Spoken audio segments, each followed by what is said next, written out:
بسم الله الرحمن الرحيم. السلام عليكم ورحمة الله وبركاته. إن الحمد لله نحمده ونستعينه ونستغفره ونستهديه والصلاة والسلام على رحمة للعالمين محمد وآله وصحبه أجمعين أما بعد.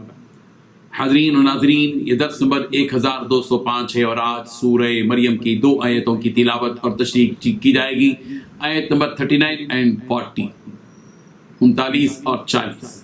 چلیے سب سے پہلے ہم ان 2 آیتوں کی تلاوت کرتے ہیں، لفظی ترجمے اور ترجمے کے بعد تشریح کرتے ہیں۔ اعوذ باللہ من الشیطان الرجیم، بسم اللہ الرحمن الرحیم، وانذرهم یوم الحسرۃ اذ قضی الامر وهم في غفلة وهم لا يؤمنون إنا نحن نرث الأرض ومن عليها وإلينا يرجعون صدق الله العظيم۔ لفظی ترجمہ یوں ہے، وَأَنذِرْهُمْ، پیغمبر آپ ان کو ڈرائیے، یوم الحسرتی، پچھتاوے کے دن سے، اذ جب قضی الامر، فیصلے کر دیے جائیں گے، وهم في غفلة، اور وہ غفلت میں پڑے ہیں، وَهُمْ لَا يُؤْمِنُونَ، اور وہ ایمان نہیں لاتے۔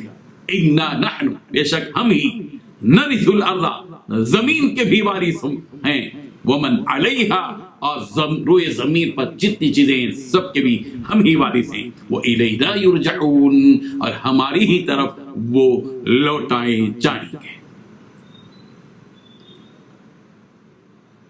ترجمہ یوں ہے، اور آپ انہیں حسرت کے دن سے ڈرائیے جبکہ فیصلہ کر دیا جائے گا اور وہ غفلت میں ہیں اور ایمان نہیں لاتے۔ بلا شبہ زمین اور جو کچھ زمین میں ہے ہم اس کے وارث ہوں گے اور سب ہماری طرف لوٹ کر آ جائیں گے۔ ان 2 آیتوں میں 4 باتیں بتلائی گئی ہیں۔ پہلی بات، حضور صلی اللہ علیہ وسلم کو حکم دیا گیا کہ آپ ان غافل کافروں کو بھی حسرت اور پشیمانی کے دن سے ڈرائیے جبکہ فیصلہ کر دیا جائے گا۔ دوسری بات، دنیا میں یہ کافر غفلت میں پڑے ہوئے ہیں اور ایمان نہیں لا رہے ہیں۔ تیسری بات، تمام روئے زمین کے اور جو کچھ زمین پر ہے سب کے مالک اور وارث اللہ ہی رہ جائیں گے۔ چوتھی بات، اور اللہ ہی کی طرف سارے کے سارے لوٹائے جائیں گے۔ بزرگان محترم، انسان دنیا میں بے لگام زندگی بسر کرتا ہے، اپنے حقیقی خالق و مالک کے احکامات سے غافل نافرمانی کے ساتھ اپنی زندگی گزارتا ہے۔ دنیا کی دولت میں اس قدر مست رہتا ہے کہ اس کو اس بات کا اندازہ ہی نہیں رہتا کہ مرنے کے بعد اس کے ساتھ کس طرح کا سلوک کیا جائے گا۔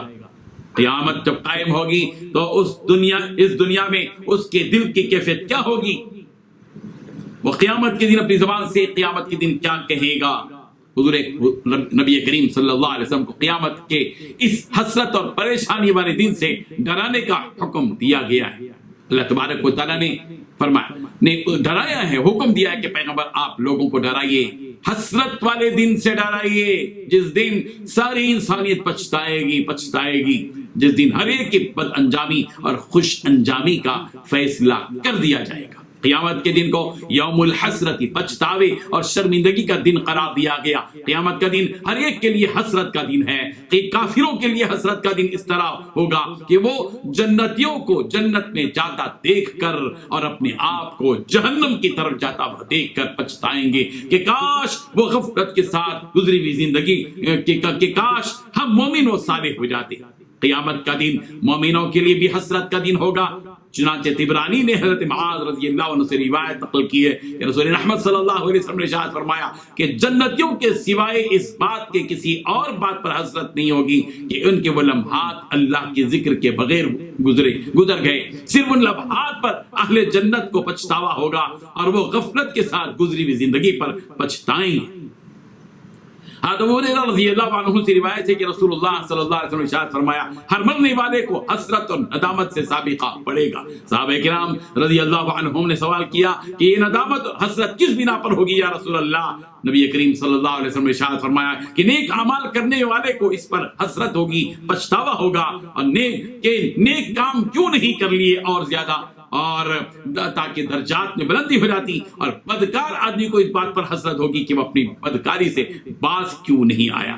دوسری بات یہ بتلائی گئی کہ دنیا میں ایک کافر اس بات سے غفلت میں پڑے ہوئے ہیں کہ کل ان کا انجام کیا ہوگا، وہ صرف آج کو دیکھ رہے ہیں اور کل سے بالکل بے پرواہ غافل بن کر زندگی بسر کر رہے ہیں، اور اسی غفلت نے انہیں ایمان لانے سے روک بھی رکھا ہے اور وہ ایمان نہیں لا رہے ہیں۔ تیسری بات یہ کہ دنیا میں وقتی طور پر آدمی چند چیزوں کا مالک بن جاتا ہے، اور جب اس دنیا سے جاتا ہے تو چند دنوں کے لیے اپنی اولاد وغیرہ کو وارث بھی بنا دیتا ہے، مگر اس پوری ہوئے زمین کے اور اس پر موجود ساری چیزوں کے حقیقی خالق، حقیقی مالک تو اللہ ہی ہیں۔ اللہ تعالیٰ اسی لیے فرما رہے ہیں کہ اِنَّا نَحْنُ نَرِثُ الْأَرْضَ وَمَنْ عَلَيْهَا، کہ ہم ہی وارث رہیں گے اس زمین کے بھی، اور اس زمین پر جتنی چیزیں ہیں سب کے بھی ہم ہی وارث رہیں گے۔ اللہ تبارک و تعالیٰ ان حقائق کو سمجھنے کی ہم سب کو توفیق عطا فرمائے۔ وآخر دعوانا ان الحمد للہ رب العالمین۔